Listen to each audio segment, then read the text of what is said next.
Y'all ready for this? Hi, everybody. Welcome to the Donna Sports Show, being brought to you from the beautiful broadcast center of John DeVita in Norridge, Illinois. It's the Windy City Hometown Entertainment Network.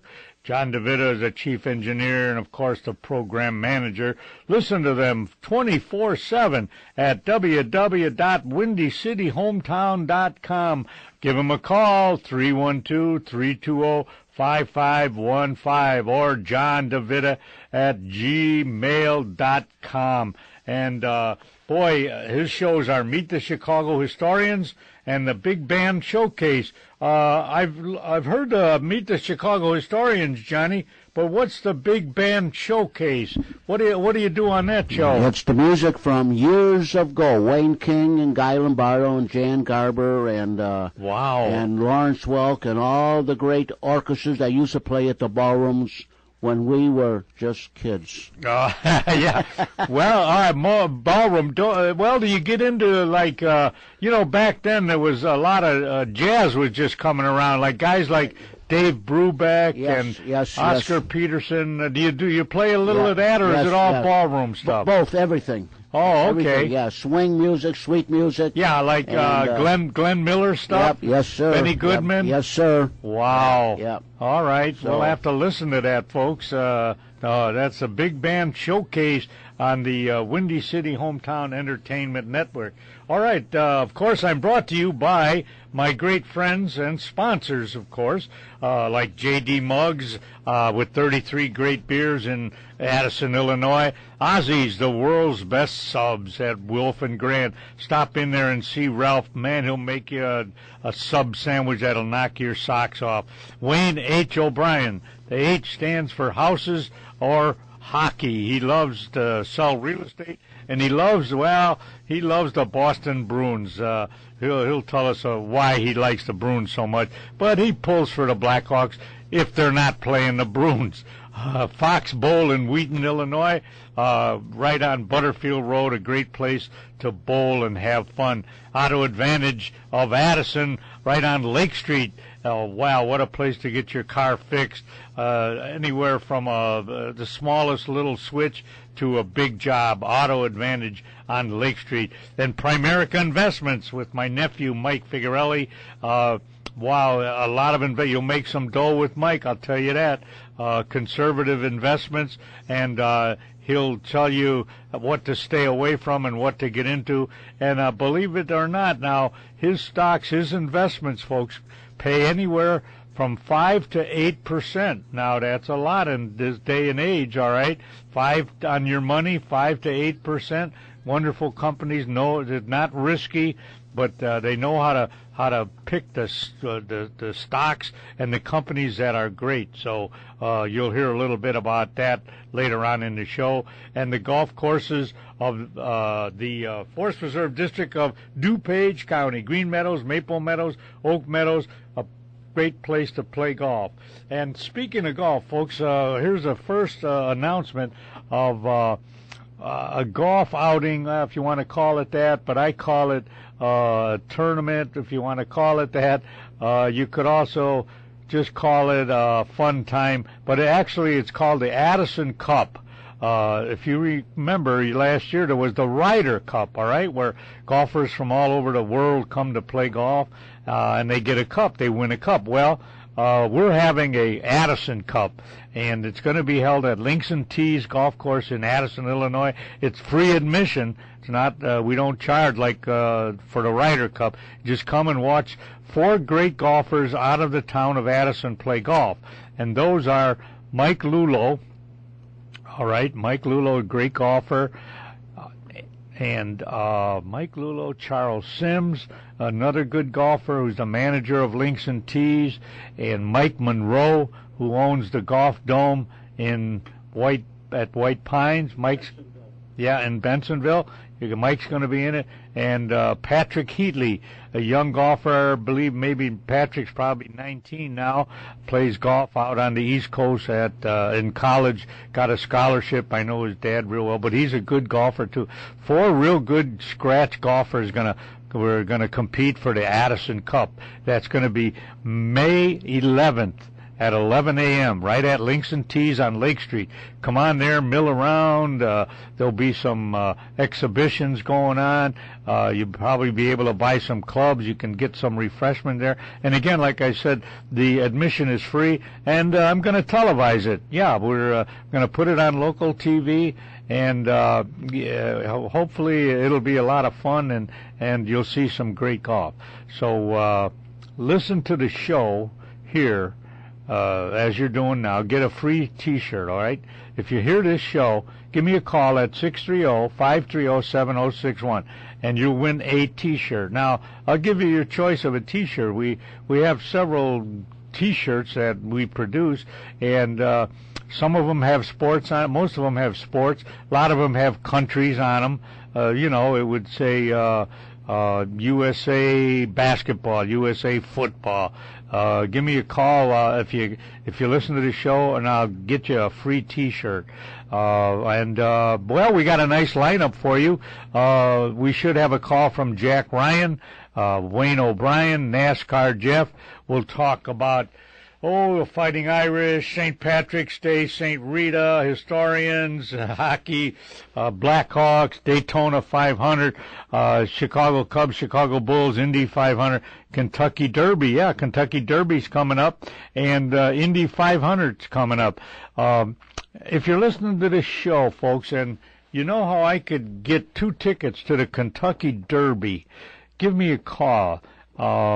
I know it's probably sold out, but they gotta have general admission. I'll even stay in the infield there. I don't have to have a box seat, but I'd like to go down to Louisville, and it's some of my bucket list stuff, right? A bucket list is stuff you want to do before you die. And so I want to see the Kentucky Derby, and I've been to Indy 500. That I always wanted to do that. I want to go to the Grand Canyon. I flew over it many times. You look at it, but I'd want to actually stand there at the rim and look into the Grand Canyon. Johnny, have you been out that way, Arizona, the Grand Canyon? No, I haven't, Don. The only place I've been to was Fort Bliss, El Paso, Texas, when I was in the service. Okay. And, of course, we had family down in Albuquerque, New Mexico. Well, you were close. I mean, yeah, but I've never been to Arizona. You never got over there. No. The only 2 states I was to in the West was Texas and New Mexico. Oh, okay. Because I went through when I was with my parents and my aunt and uncles. We used to go down to Albuquerque because we had family down there. Yeah. We used to go down Route 66, the old Route 66. Oh, yeah. And of course you go through Missouri, Oklahoma, and all those states, But Arizona, I've never been to. I've never been to Colorado. I've never been to California. Yeah, I haven't either. either. So, I've been to I've been to Las Vegas, which is near California, but I never was in the state of California. I'd like to do that sometime. Yeah. How about Niagara Falls, John? Oh yeah. I was with my parents. We went to Niagara Falls. Did you? And then we went across the border and went into Canada. Wow. And my mother bought all kinds of beautiful knickknacks and all that stuff up in Canada. Really? Sault Ste. Marie. That's where we were at. Oh yeah. Yeah. How did you like the falls? Huh? Oh, it was nice. Yeah. I gotta see that. That was beautiful. That's one of my things to do. It's not that far, right? 300-400 miles. Oh, I don't know. I don't. I was just a little tight. Yeah. Well, I was too. Now, come to think of it, you're right. But I don't remember it. I was like, I saw my folks had a picture of me standing by a fence, and the falls were in the background. But I was about like 3 years old. I don't really remember it. That's just a couple years ago, isn't it? Yeah. I don't remember, but I was there so young, But I see it and on pictures and stuff, and you hear the roar of that. Oh, that water, God. yeah. And I said, I got to go there someday before I live. And the other thing too is I want to go to the Kentucky Derby, John, and there must be somebody who can get you some tickets or something.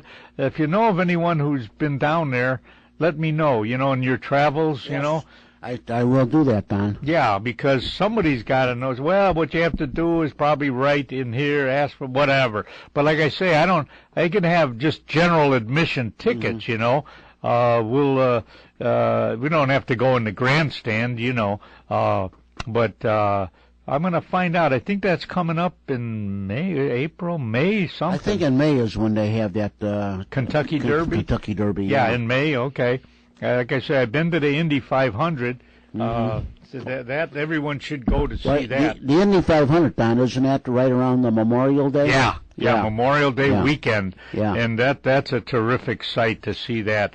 If NASCAR, that's who might, no, NASCAR Jeff, well, he's been to the 500. He's even driven not in the 500, but, he was a pretty good race car driver. When he calls in, I'm going to talk to him about, a driver named Fred Lorenzen, okay, and this is going back now into the late 60s and 70s. His name is Fred Lorenzen from Elmhurst, Illinois. Now, you older guys around here, I know you know Freddie because he used to he raced at O'Hare Field. Believe it or not, John, there was a race at O'Hare. I mean, you probably remember it. Yes, I do. Yeah, right there. I mean, you could see it from the Mannheim, O'Hare, and Freddie used to win there all the time. He was a terrific driver, and even down at Soldier Field, stock cars. And what happened, Johnny, is he became so good,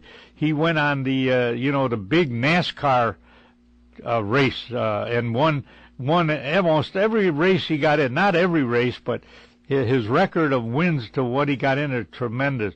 And he won the Daytona 500. He won all the races, Charlotte and all those Darlington, race car driver. And so they've got in Elmhurst, Illinois, they honored him because he's in several halls of fame. But if you go to the museum in Elmhurst, okay, right downtown Elmhurst there, they've got a beautiful display of all his trophies, all his races that he was in. They got videos there, big pictures. Wow.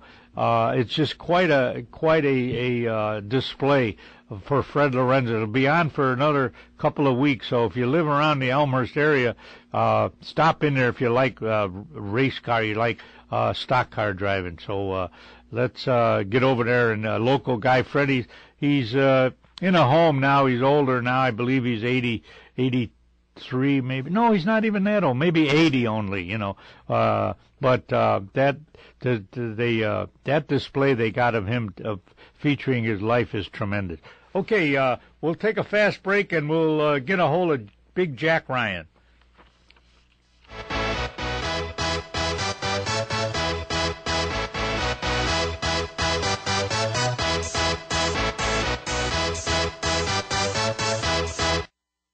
Hi, everybody. The Donna Sports here. Hey, you guys, it's time to get out and golf. The DuPage County Forest Preserve courses are open. Maple Meadows at 272 Addison Road in Woodgale. It's a links-type course that is in great shape and no trees to hit. That's what a links-type course is, not many trees. Oak Meadows at 900 North Wooddale Road in Addison is a traditional course with trees, beautiful flowers, and not many sand traps. And the price is reasonable. And get this, it has the longest bar in DuPage County for the 19th hole. And Green Meadows on 63rd and Westmont, a shorter course that is in great shape also. All of these courses are waiting for you at reasonable prices. Call Oak Meadows at 630-595-0071 and make your tee time. America is one of the largest financial services marketing organizations in the nation, with approximately 95,000 licensed independent representatives. Primerica is an industry leader in financial services. I'm Mike Figarelli, an independent representative and senior vice president in the Bensonville area, and the company's goal is to help ordinary families prepare for their financial futures. We've shown many local families how to do just that, and we are prepared to grow locally by providing people with financial solutions as well as a great business opportunity. As an independent representative with Primerica, you can build a business of your own, part-time or full-time. To learn more about the Primerica business opportunity, call me, Mike Figarelli, at 630-860-0033. Again, that's 630-860-0033.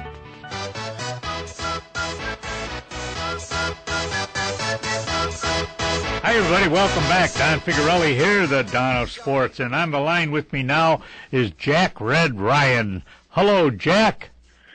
Good morning, Down in Sports. How are you today? Oh, I'm real good, Guy. How are you today? Isn't it a beautiful day out here? All right. Did you jog around the block this morning? Oh, no, not this morning. I skipped today. I thought I was going to all right. on the radio here. Well, you'll have to do it this afternoon. It's going to warm up a little bit, Jack. Okay, little warm-ups. Yeah. Hey, Jack, just tell the folks a little before we get started. I got a couple of trivia questions for you and stuff like that. But the Chicago Historians, what do you got coming up? And what was your last show, and what's the show coming up? Well, our last show we talked about the mayors of Chicago and several other topics, actually, and we had a good old general type conversation. We always seem to, we can't avoid getting into current events in the historian show. Yeah. We got quite a bit. Like there's Bill Kugelman, our one panel member, who was retired. He was a battalion chief on the fire department, plus he was president of the union. He's the past head of the Fire Museum of Chicago. He's talking about there's a new play, I can't remember the title offhand, all about it's based on Our Lady of the Angels Fire. It's called a different name and all, but that's opening in Chicago shortly. We were talking about that for a while. And this sounds very interesting, and the guy went and did all the historical research he could do on it. So that's a show that was December the 1st, 1958. Wow. You know that? Yeah. Me too. Jack, how many streets in Chicago are named after Chicago mayors? You know, do you know that? How many streets are there?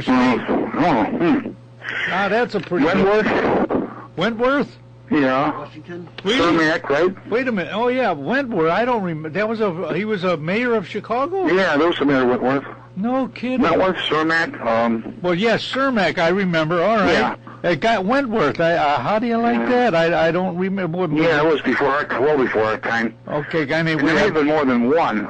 Wait, I'm writing this down. Wentworth. All right, and then. Cermak. Yeah, that. Okay, yeah, Mayor. Did he get shot at or something? Well, he was killed. He was killed by an Italian immigrant, Giuseppe Zangara, who apparently was deranged. He tried to kill King Victor Emmanuel of Italy at one time. Oh, man. Before he came here. Yeah, thanks. And, thanks a lot. It was in, February of 1933. Franklin D. Roosevelt had just been elected. I'm saying not elected, and he was already inaugurated, I believe. Yeah. And he was in Florida, and Mayor Anton Cermak of Chicago was visiting with him on the same podium. Really? And he was shot he died several days later. Some people wonder if it was actually Cermak they were after, because he had kind of a squabble with the gangs here in Chicago at the time. Oh, I'll be. But yeah, that's what happened with him. And he was father-in-law of Otto Kerner, a former governor here. Oh, really? Yeah. Yeah, Otto. Yeah, I remember Otto. Sure, and he was his father-in-law, huh? Wow. What about, let's see, you got Wentworth, Daly Street? Well, not yet, huh? There's not Daly Boulevard yet, not yet. I'm thinking now. What's that? There's a street, how about Daly. Altgeld? Is that Thompson, Altgeld. Yeah, I think you're right. And that was the governor of Illinois, Altgeld. Oh, that's how that became him. Yeah. Because I don't believe he was ever a mayor here. Oh, all right. But I could be wrong, I have been wrong before. Yeah. Well, but Altgeld was some politician, huh? Yeah. What was he? Let's see, Wentworth, Cermak, Washington, no. Well, Washington, no, wrong Washington there. John, what was the one, Johnny named a couple here. What was, let's see. We had Harold Washington, he was a mayor. Oh, yeah, Washington, yeah, Mayor Washington. Well, it was Washington before. Bill Thompson was the last Republican. He was succeeded by Cermak, succeeded by Kelly, then Kennelly, then Daly, then Atlantic. Kennelly, he was a mayor too? Mayor Kennelly? Martin Kennelly was for one term. Really? There's a famous picture. Remember Morris B. Sachs, right? He was the clothier. Yeah. He was also a philanthropist, and he started out selling door to door, and he always had a soft spot for the Irish because he started Irish neighborhoods, and he used to sponsor the St. Patrick's Day parade on television, I remember. And he also had an amateur hour on radio and television. Yeah. Well, anyway, he was the city treasurer. He was it's $1 a year man. That's all he accepted for his salary. Really, $1? And there's a famous picture when Richard J. Daley defeated Kennelly in the primary, and Morris B. Sachs is hugging him and kind of weeping, you know. But he stayed on with the Daley administration, so. Oh, really? Morris B. Sachs, huh? Yeah. Wow, that's interesting. Hey, did you get to the parade, or did you go down there and watch it, the St. Patrick's Day parade? No, I didn't go, no. But it was in Oak Forest, they said. But in the Oak Forest? No. Where was it? The Oak Forest. It was on Western Avenue in Beverly, wasn't it? That's what I thought. Yeah, it's always at... I don't know, maybe you're right. No, didn't... No, it starts at 103rd and Western and goes all the way to 115th and Western. Maybe I shouldn't say that, no. Yeah. But that's in Chicago, right? Yeah. Yeah. But okay. I thought I heard him mention Oak Forest, a town. But maybe they had a parade also or something. You know, because that's a suburb, I think. Oak Forest is down there. But it was good to see that they didn't have any rowdyism and stuff. You know. That's foolishness, you know, that's, yeah. That, you know, you admire somebody get drunk and, you know, urinate in public or something, I don't know. Yeah, right. We didn't want that. No. But hey, how about our Blackhawks, huh? Yeah, that's even got me watching them now. Well, nothing succeeds like success, right? Yeah, right. But you know, a few years ago, well, they're getting better with showing the puck, you know, as far as, because the game is so fast that you can hardly see the puck moving, you know, and but now they've slowed it down where, you know, they show a replay and at least you could see it. And then even years ago, I don't know if you guys remember that, on one of when they were televising it, they had the puck.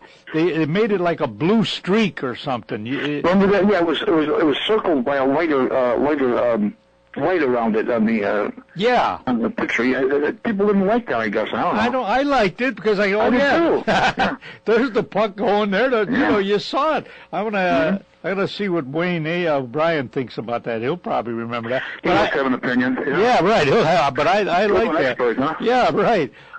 He's still playing, isn't he? Yeah. Yeah, he plays he calls it rat hockey. They just get a bunch of guys together and choose up sides, and you know, there's no violent, real hard checking or anything like that, you know. But they're no fights, huh? Yeah, no punching. But he enjoys it, you know. At that age, I think he's 68 or something like that, or something 69. We'll find out exactly. But here, I like to pull a trivia question on you guys and see if I could stump you. You guys are all so knowledgeable. I very seldom stump. You flatter me. But, let me read. You'll know this guy when I tell you the name, or maybe you'll even get it, you know. But he played for the Chicago Bears, okay? And he played college football at blank. I'm not going to tell you where that was, okay? But became a star in the pros with the Chicago Bears. A second-round draft pick in 1951. You don't go back that far, do you? Well, I was 5 years old, I guess. 51, all right. Blank would play 14 seasons in the Windy City. Historians, which you are, claim that Joe Ope was the first real middle linebacker. And he, with his 4-3 defense, was based on his playing style. He had 18 interceptions, recovered 19 fumbles during his career. In addition to his defensive play, he was an occasional kicker for the Bears. Really? Yeah, his defensive leadership was largely responsible for the Bears' 1963 championship. After 14 seasons, he finished his career with the Rams. There was a high school with his same name that was very good in football. They won seven. No, wait a minute. No, not that. I'm thinking of a different guy. But anyway, all right. Here's some of the clues. Okay, he went to Wake Forest College, and he was a middle linebacker, and he has 2 first names. Mm-hmm. 2 first names, you know, like Joe Johns or something like that. Billy Bob, huh? Yeah, Billy Bob. Right. No, Billy Bob. His number was 61, not 51, but he was, you know, before Butkus, you know. Before Butkus, right. Yeah. Who is he? Do you remember? Do you know who it is? Bill George. Yeah. Oh, how did you get that? I didn't know Wake Forest. I know he was a long time, and they said that he was the prototype for when they went to that middle linebacker. Wow. This was middle guard before that. Yeah, good for you. You got it. I keep forgetting you're not as old as me. That's why you don't remember some of the stuff. You know. Well, if you that's what books are for. You don't read stuff. Yeah. I remember when he did say. When Butkus showed up, they had the college all-star team, remember? Oh, yeah. Well, he was on the college all-star squad, and when he showed up, this would have been in the summer of '65 at Bears camp. Yeah. When he saw him hitting the sled, he knew that his days were numbered starting in middle linebacker. Is that right? So, yeah, I wouldn't. I wish I liked that all-star game, remember that? Me too. But, I guess what happened was the pros, started dominating it too much. You know what I mean? Well, the point is, they're going to put all this money to some high-priced talent they haven't heard in an all-star game or camp, Yeah. That's what they figured. Right. They had that for several years. I think a guy who made it, Arch Ward. Ah, that's right. Tribune, Arch Ward started that, right? Sure. For the Tribune, you're right. He did that in conjunction with the World's Fair here. Is that right? That's when Just like the baseball all-star game was the same thing. So. Yeah, is that right? I didn't know that. I love that. Yeah, I love that college all-star. It was like you're kicking off the season there, Yeah. We're always here. Right, all the big stars, but like you say, then if they start getting hurt, Yeah. They won a few games. The All-Stars won a few, I never saw one. They were close the one year when, was the Jets were here? The Jets, yeah. Yeah. They were here against the All-Stars, and they came close that year to beating, but they didn't. Oh, right. And, the Jets were here for the summer of '69 game. Oh, yeah. The following year was Kansas City, who won the Super Bowl. Who was the champion? First was the champion of the NFL. Then was the champion of the whole thing. So. Yeah. Wow. That's right. That'd be interesting. I know they used to train up at Northwestern, Jack. Yeah. And every so often I'd take a ride up there, and and watch them work out. Yeah. And boy, that was the first time I seen. It was Jim Taylor, and I think Horning was there too. And that was the first. Boy, that Taylor, man, that guy. They'd scrimmage, and oh brother, he'd boil into. He wouldn't stop chugging. Yeah, right. Man, he's hard to stop. That was. I used to like to go up there and watch that up at Northwest, but they don't do that anymore. There was that. Ernie Davis was the one player that.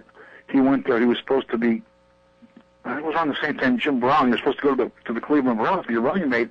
He had left the camp sick. He had leukemia and died. Remember that? Oh yeah, Ernie Davis. Yeah, that's right. At a young, he never did get to play right in the pros. No. Yeah, he got. Yeah, he was good. Let's see, Jack. What was I going to ask you here? The Bulls, the fight. Oh no, I was going to know. With all the guys can't you get me some tickets to the Kentucky Derby? Oh yeah. Why? Because my wife's Kentuckian. Yeah, is she? She from Kentucky? Yeah. Oh, all right. Well, she might ask her if she. Oh yeah, sure. She could give me a couple tickets to go to see the Kentucky Derby. I imagine they got general admission. I would think, wouldn't they? I don't know how it goes down there. I know. Jim McKittrick, who was on the police department, he was a retired sergeant from Chicago Police Department. For years, he worked for Andy Frayne. He still does the ushering out at the cell. Oh yeah. Okay. And they used to go down there every year with that Kentucky Derby as part of a to work to work it, you mean? Yeah. Okay, yeah, that would be good. Well, if you bump into them, find out how you get to go to it. I imagine I think they're sold out, every year in the grandstand. But I would think they have like an infield area, I wonder if they do. So over there. Yeah, you might be able to get into that, but we'll have to do some research on that. Okay. Asking me that would be like asking somebody from Chicago, can you get me in to see the Bulls when Jordan was here? Yeah. Well, you're on that internet. Go on the computer, see if you come up with Kentucky Derby or what you have to do to apply for tickets. Tickets? Yeah. You ready to mortgage your house again? You think it'd be that high? Well, like I say, it don't have to be in the grandstand. It could be in the infield there. You know, that would be fun to see that. I was telling Johnny, that's one of my things on the bucket list, you know. Yeah, I was just thinking of the bucket list. I was afraid to say it, but... Huh? I was afraid to say that, but... Yeah. I got, how about Indianapolis 500, too, while you're at it? Yeah. Well, I went to that one. I got to see that. Oh, man. Everybody should do that at least once in their lifetime. Just to witness the massive amount of people that are there, and the stands are huge, you know, and hundreds and hundreds of vendors, you know, T-shirts, and it's just a massive display of people, and when you hear those cars rev up, you know, it vibrates your chest, you know. But I got to that. Like I say, everybody should do that. I want to go to the Kentucky Derby, though. I haven't done that. I want to go to Niagara Falls. Have you been to Niagara? Yes, we have. Yeah. Really? We took a side trip when we visited Toronto in I think it was 06. Oh yeah. All right. How did you like it? Oh, really, everything I see, as you said, you know. So. Yeah, that's what I say. That's what, you know, to hear the roar of that, right? It's the roar of the falls. It's just hard to believe it's that massive, you know. I guess you could even take a little boat ride and go. Yeah, we did. Oh, you did that, huh? Yeah, we didn't go over the falls. Did you go over? I hope you stopped before that. I missed over the. There was a good movie about that somewhere. You know, I think with maybe Marilyn Monroe or something. There was a good movie about, you know, the falls or something. The boat almost went over or something, you know. Yeah, I think it was called Niagara, as a matter of fact. You know, it was a good movie. But that's one of my bucket lists. I want to see the Grand Canyon too. We saw that. Did you? That is some sight. I mean, you talk about breathtaking and unbelievable when you come up and you see the magnificence of this. You know. You really. Yeah, yeah. Like I say, I've flown over it. You fly over it, going to Vegas or Phoenix, whatever. But I never stood there and looked into it, you know. No, that's just. You did that, though, huh? Yes. Oh, wow. That's one of the things I want to do. I would, because I got friends in Arizona. It's just a matter of. But Phoenix is kind of far from, you know, when you go to your visiting, you know, it's maybe 300 miles away. But you got to make a point to go do it, you know, which I think I will. How about well, you've been to Las Vegas, haven't you? Yeah, a couple times in there, yeah. Yeah, everybody should see that, too, even if you don't gamble, you know. You should just, to walk that strip, it's amazing, right? Yeah, we saw a couple of shows when we were out there, too, you know. Yeah, but like I say, even if you don't want to even go spend they're probably $100 now for a show, I don't know. Yes, they are, yeah. Yeah, you know, even if you didn't want to do that, if you could walk down the strip, it's amazing how they build. You get the feel of it, right? Yeah, to get the feel. It's massive, you know, at Caesar's Palace. It's like you're in Rome, you know, when you go to Caesar's Palace there, you know. Oh, and some of the buffets that they put out there. Oh, yeah. So everybody should see that. At least I did that, you know. All right, Jackie, listen, you're coming on the TV show now, but Tom can't make it, huh? Doesn't look like, you know. All right. Well, bring some stuff, you know, some pictures and that. I might have you sit in with a guy who's going to be there, because I'm gonna do old school wrestling, new school. You know what I mean? So there's a guy there who's he's in new school now, but he's a little older guy, maybe your age, you know. So he'll know some of the guys from back, whatever, you know, and.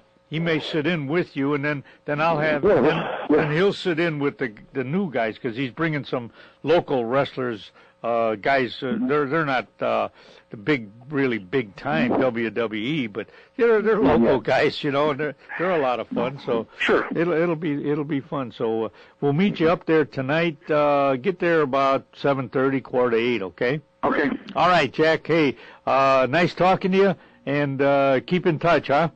Oh, you'll do. Okay. Bye-bye now. All right, Johnny, we'll take a fast break and see if we can get a hold of Wayne and Jeff.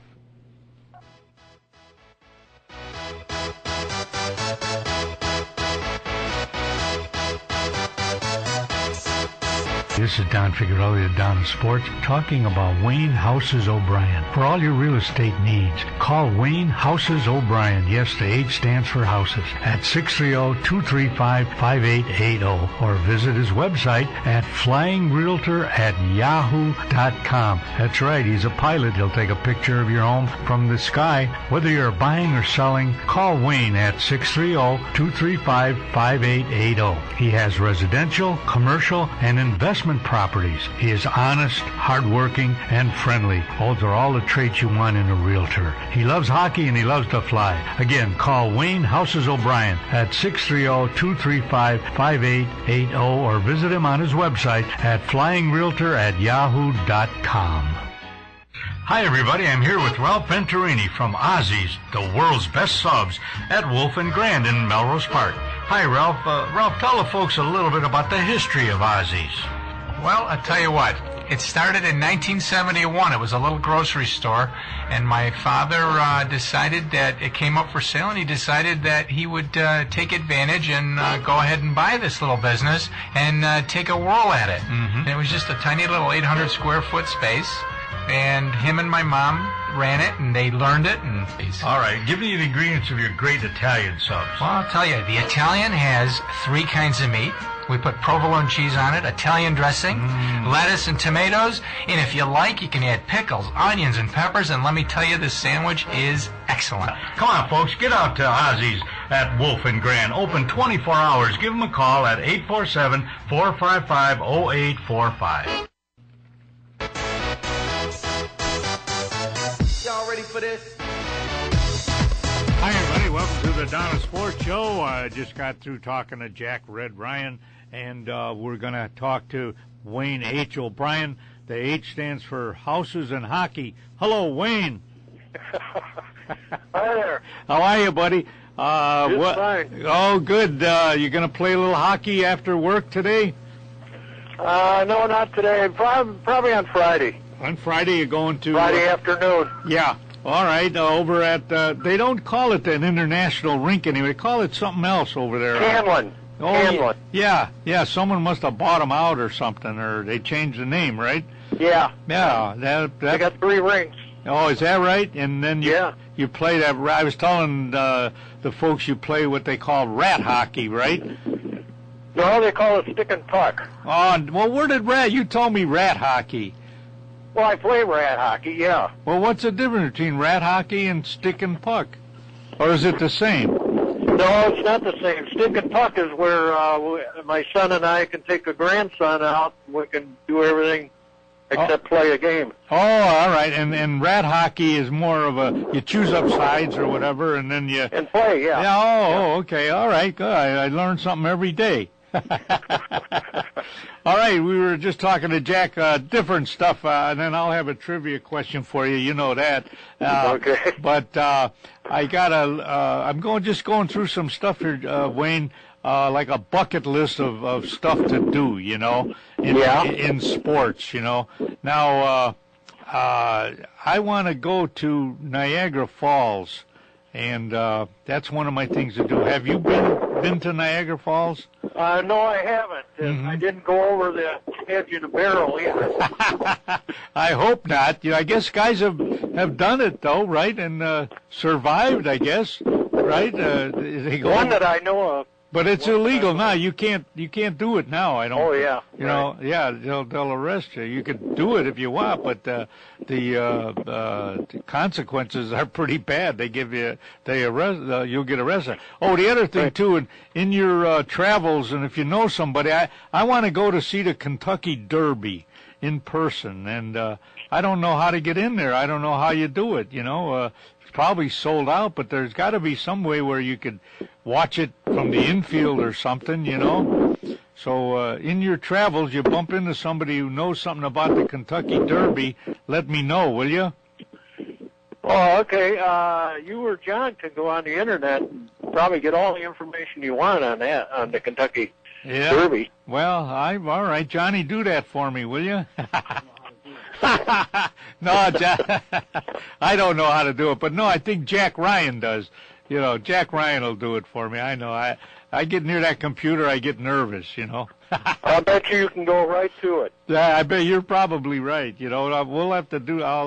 Jack will look that up for me, 'cause that's one of the things how you'd like to say, man, I'd like to go do that or see that. Yeah, I'd love to go there too. I love horses. Yeah, I never seen the Grand Canyon in person either. I mean, I was over. Yeah. I was over it in an airplane and that, but. Jack says, man, if we go there and look into it, it's fantastic. That's another thing that I want to do. I think it's a mile deep. Yeah, at least that. Yeah, river. Yeah, river. Right. Well, listen. How about your Bruins now? Hold on now. I'm looking at the schedule here. Not the schedule, but the standings in the Eastern Division. No, let's see, Eastern Conference. They're only in 4th place. Holy cow! But they're only 2 points out. No, they're in 5th place in the league, which means they're behind Montreal. Yeah. And Anaheim. I think they're third place. Oh, all right. Overall, huh? No, Yeah. Anaheim in the East. What am I saying? Yeah. It's what's the team? Chicago. Yeah, the Blackhawks. Yeah. They're in the Western or the Eastern? Well, Western Conference, the Blackhawks. See, that's. I mean, okay. Yeah, they got 45 points. The Blackhawks do. I mean, at this point, yeah, right now, this is a current paper. And then the Bruins. Let me see here. Bruins got 37 points. Yeah, and Montreal's got 38. Yeah. And I think that's it in that conference. Yeah. Montreal. No. There's another team. Pittsburgh. Yeah. Tell them about, if they didn't hear, what happened to the Pittsburgh Bruins. Get this, folks. The Bruins are leading 2-0 going into the third period. Third period, right? And what happened? 2-0. Huh? They got scored on 3 times. Yeah. Oh man, I bet you that coach was going nuts, huh? Right. Oh man. Actually, Pittsburgh is the highest scoring team in the league. Ahead of the Hawks? Yeah, maybe. No, scoring. Oh, it's Not points. Oh, just scores? Oh, okay. Chicago's got the points. Yeah, but Pittsburgh's got the most goals. And they even won without Malkin. Malkin was the top guy. Yeah, Malkin. But who's this guy? Isn't he Crosby or a guy named Crosby on the? Crosby's the second best. Oh, it's the second, really? Oh, okay. I thought he was ahead of Malcolm, but he's the second best guy on that team, right? Yeah. All right. Here's a trivia question for you. You'll see if you can guess who I'm talking about. You'll get this right away. I probably, let's see. I'll go on the side here. Yeah, never content with sitting back in his defensive role, he sprints up the ice. Right up middle. Huh? Yeah, go ahead. Art Ross Trophy winner. He played from 66 to 1979. 8 times winner of the James Norris Trophy for behind contribution from behind the blue line. In other words, he was a defenseman. Probably the best of all time, I guess, right? Yeah. At the age of 18 only, and he joined the blank at a key factor plan to revitalize the franchise. Named Rookie of the Year, blank made good of his promise 4 years later by leading the Bruins to 2 Stanley Cup championships. Wow. Earning in the process the Conn Smythe Trophy as MVP in each of those series as a defenseman. You know who it is, don't you? Huh? No, offhand I don't. Well, a Boston Bruin, how could you not know it? The greatest defensive guy of all time, I think. Oh, Bobby Orr. Yeah, that's right. Yeah, how could you forget that? I wonder what Bobby's doing. He's retired. I wonder if he's coaching. No, he's probably not. He's just retired, right? I'm sure he's taking it easy. Yeah. I haven't seen him. Last time I seen Bobby Orr was when he was cheering in 2011 in the playoffs. Oh, yeah. Oh, yeah? They put a camera on him. Yeah, he's probably retired and then just enjoying the game. Probably in his 50s now, maybe older than that. I don't know. You have to be, you know. Close. Yeah, probably in his 60s. All right, Wayne, you're cracking up a little bit, buddy. But thanks for the call, and thank you. We'll keep in touch. Huh? Say hi to your son for me. I will. All right. Thank you. Yeah, take care. Bye-bye now. Bye-bye. All right, we'll take a fast break and be right back, folks.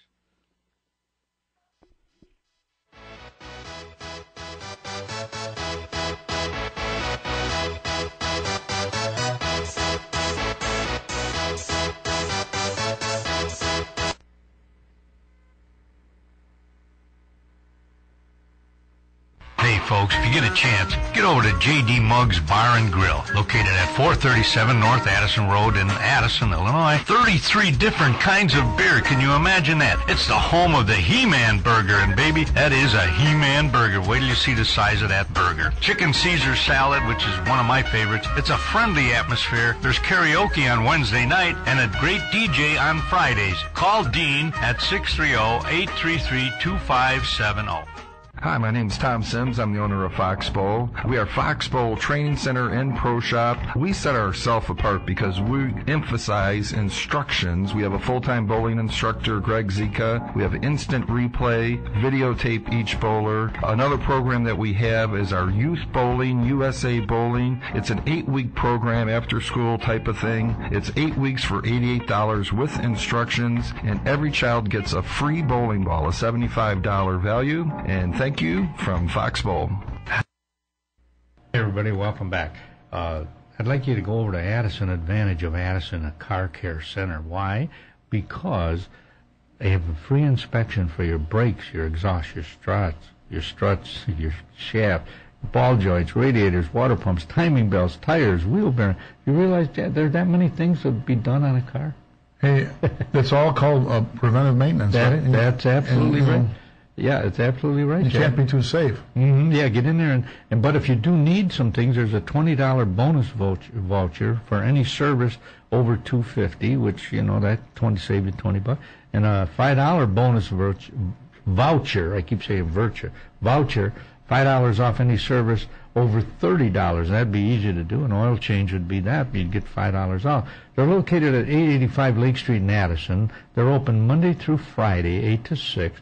On Saturday from 8 to 3, give Dominic or Leon a call at 630-543-1397. All right, that's Auto Advantage of Addison, Car Care Center, great guys. They have best warranty around and the longest warranty around.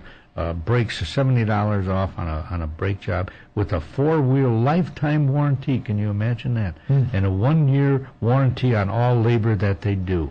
All work comes with a warranty. So if you need your oil change, you need transmission, you need flush, or front end work, fuel pumps, whatever you could think of on your car, go over to Addison Advantage of Addison at 885 Lake Street in Addison.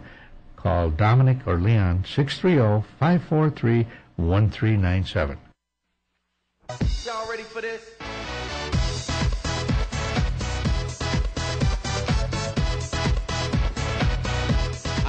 Welcome back to the Donna Sports Show. This is Don Figuarelli talking to you from the beautiful Broadcast Center in Norridge, Illinois. It's a Windy City Hometown Entertainment Network.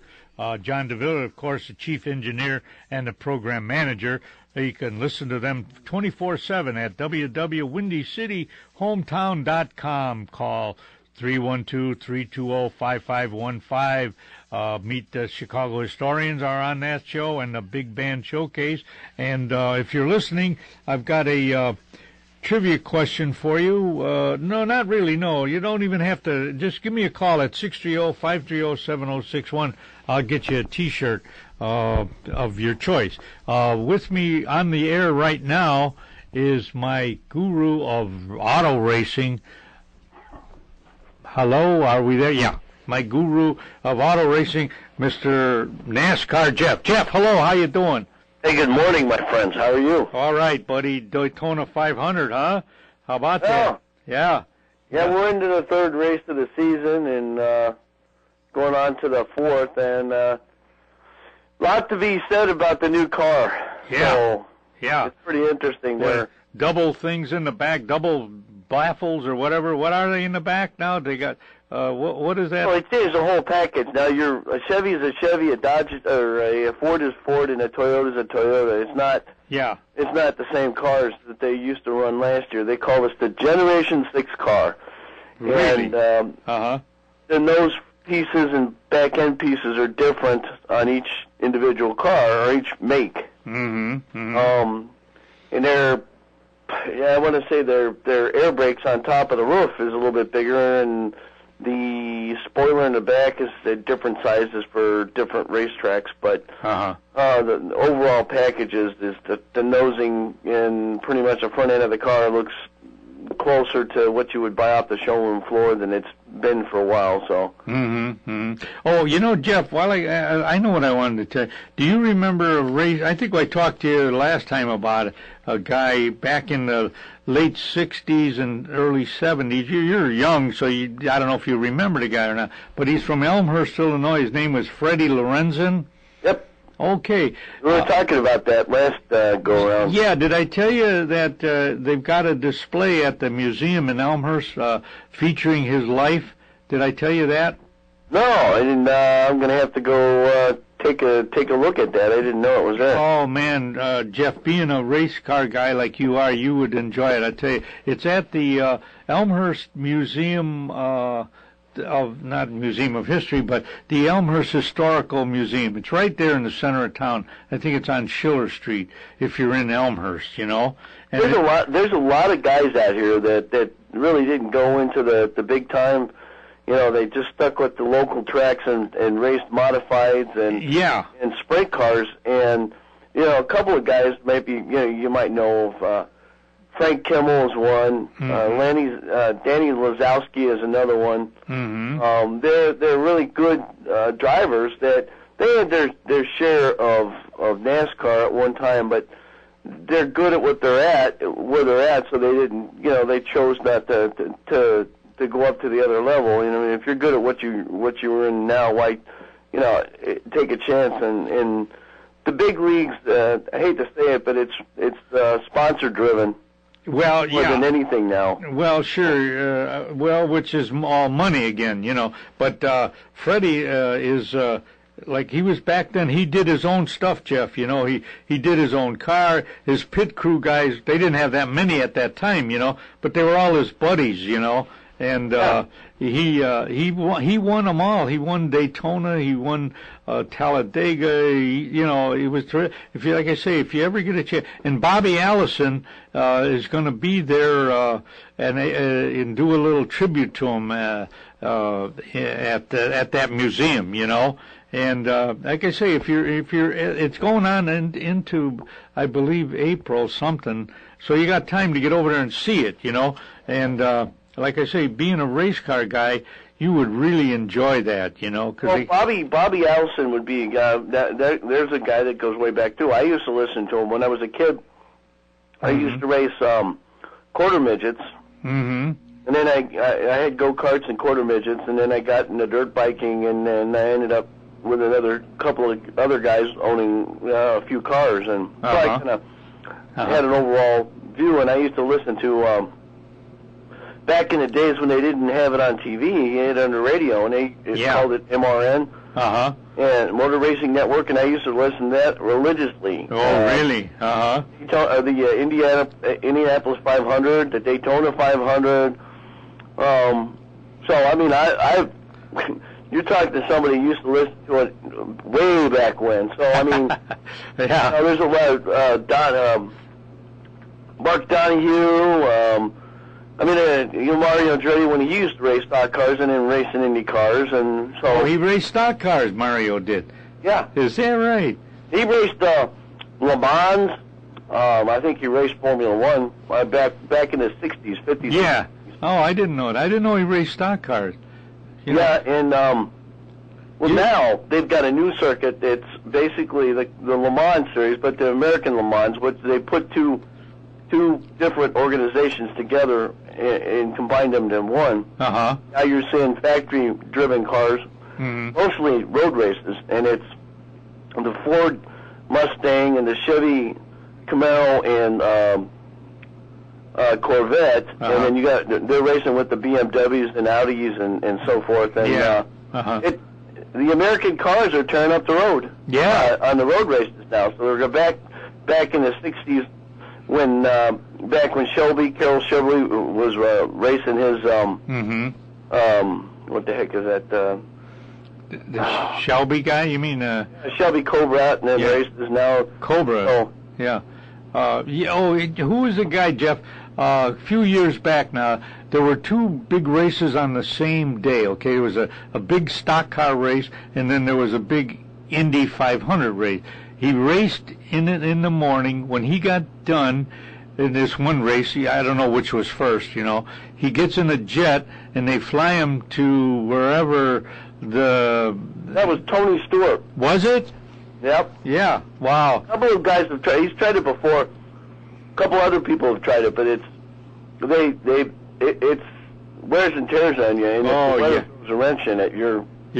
But it was Tony Stewart, huh? Tony Stewart, yeah. Yeah, that guy. He's probably one of the best all-around driver in racing today. Yeah. He's raced Formula One. He's raced NASCAR, which he's doing now. He's a former IndyCar champion. Right. Now they're working on Danica. Danica has won a race in Indy, but she's struggling a little bit now that she's with the big boys. But there's a lot of issues right now this year that they're dealing with in the NASCAR. They're trying to make it kind of how can I say this? It's almost turning into a soap opera. Yeah. Oh, I know. They'll have 2 hours of soap opera type stuff to get up for the race, and then you have 3 hours of racing. And I think you do with at least 2/3 of the. Do away with that. 2/3 of the prep for the.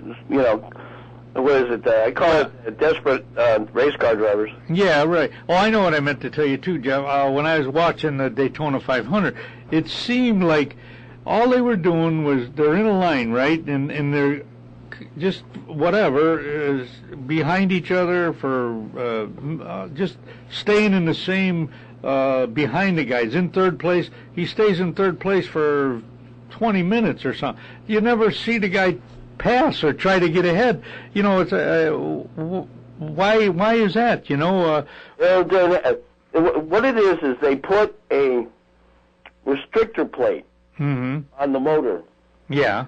Between the carburetor and the manifold, so it restricts the flow of air and gas going through it. When it does that, it detunes the motor kind of to keep it below a certain mile per hour. They don't want them. If they were to take those off, those guys would be going 220, 230 miles an hour on that track. Oh, I see. So it's sort of a safety thing, huh? Yeah. Yeah. Because you never see. And that's part of the problem is that when you're going to places like Daytona and Talladega, they're so close to each other, running at the same exact speeds. Yeah. What gets the motion going, what gets you out in front, basically, is the design of your car. And where you put yourself according to either qualifying or when you're running the race, you're basically, your smarts about how you race the car. Because you could get slingshotted out, what they call slingshotted out. The closer you get to that other guy that's next to you, the more aerodynamic a car works in favor of you and not the other guy. It loosens the other guy up, but it also gives you a little bit more momentum because you get less drag on the front end. See, it's kind of like if you've ever gone down the expressway and you're behind a diesel truck. Yeah. And this is a classic example. If you get next to a trailer, the closer you get, the more you have to back off a little bit, and you can feel the wind kind of pushing you around, especially on a windy day on that. If you're behind them, same idea. It acts like if you got up all the way up against that diesel truck driver, you could slow down and save gas. If you were right almost on his bumper, your motor's not working as hard. It's the same idea. Yeah, well, it's Where does the pit come in? Where the pit crew when you stop? If you the pit crews are depending on the track. Everything's different. Mm-hmm. But what it is the pit crews, if they do what they're supposed to and nobody messes up, and I'm talking about tenths of a second, you know. Yeah. Let's say somebody drops a lug nut when they're putting on a tire, it sets them back a tenth or a couple of tenths. Yeah. It could drive you from first place all the way back into 15th place. Yeah. See that? I don't know. That don't seem fair to me, but I guess that's how. Well, it's part of it. It's always been part of racing. Mm-hmm. More so now because you're looking at tenths of a second. Back in the old days, like 30, 40 years ago, the cars weren't going as fast. Mm-hmm. Everybody didn't have all the safety stuff on it, you know, and it took you forever to go 500 miles on a track. So, yeah. You know, you don't have it. Now you're talking about a lot of stuff out there, and it's critical because every point in a race counts. Points for laps led, other points in there. I mean, it makes the way they're making it now is that it makes it throughout the whole season. In order for you to get that top 10 at the end of the year, to be part of that chase when they start to chase in September at Chicagoland Speedway. Yeah. It's crucial that you gain as many points. And I'm talking about there could be almost 50 cars at any given time that goes out and tries to qualify. So you're one of that 50 other cars. You want to be up close and personal with everybody else, like the Jimmy Johnsons, and the Jeff Gordons, and the Brad Keselowskis. It's complicated. You have to be willing to ride by the seat of your pants, literally. And if you watch a race, you'll see what I'm talking about. They're slipping and sliding. If you really study the cars, especially halfway through the race, they start getting loose in the back end. You can see them where they're hitting the wall sometimes, or they're skimming off of them, and they're using that, and they're using, you know, different parts of the track more than they did before, and they might be using other drivers' cars a little bit more, getting close to them to get to that, you know, that spot they want to finish in. Yeah. You know what I'd almost like to see, Jeff, is a race. Okay, everybody's got a full tank of gas, right? Okay, and so they start out, and that's it. When the gas runs out, the race is over. You know what I mean? In other words, there's no pit stops. Just to see who could win a race without fooling around, pulling out for pit stops or something. Well, of course, a gallon of gas. Pit stops like that, don't. It would be you over. Have to look at it. They'd only get 5 or 6 miles to the gallon, right? I mean, yeah, well, you know, there's no gasoline. There's no gas gauge in these things, so you're going by tachometer and how much you're going by last year's results. Yeah. This year it's different because it's a whole different body make, and everybody's having problems trying to adjust to that. But you're guesstimating, you know, and what is it? Two cans of gas in a car at once. Okay, you know, and I forget how much, 25 gallons in a can or something, I forget. But anyway, they measure the gas when it goes in the car. They measure it when the guy is through emptying it after the guy has gone through the pits to see if there's any left or if there's not any, you know, and then it'll kind of give them a rough estimate how far they can go before they have to pit again. It's a strategy thing. It's not easy because they're using computers, they're using this, they're using dynamometer tests. I mean, and there's like 5 or 6 engineers behind the pit crew chief. Oh man, that many? If you ever watch a race, you'll see other guys behind them. It's not just the people, not like the wife or the husband of the race driver. Right. It's all these technical guys. Exactly. Oh man. All right, Jeff. Hey, buddy. I'll tell you what. We're running out of time, but we could go on for another hour talking about it. But have you? How many times have you been down to the Indy 500? Never been to Indy 500, but I watch it on TV every year. Oh, you haven't been there? It's a tradition with me, anyway. It's since I was a kid, so I never miss it. Go down there.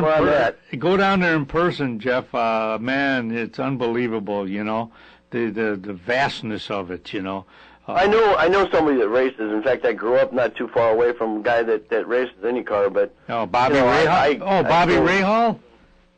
Well, there was one out in California, but there's also one in, used to be Walter Payton Racing, Dale Coyne Racing. Oh, yeah, that's right. About a block and a half away from those guys. Oh, is that right? You can count. I was over there a lot, yeah. All right. Hey, Jeff, like I say, if you get a chance, get over to see that tribute to Freddie Lorenzen, you know. Hopefully you'll get enough votes one of these days to get in the NASCAR Hall of Fame. That was the other thing. I'll call you off the air, and I'll give you the website that you can vote to get him into the NASCAR Hall of Fame, okay?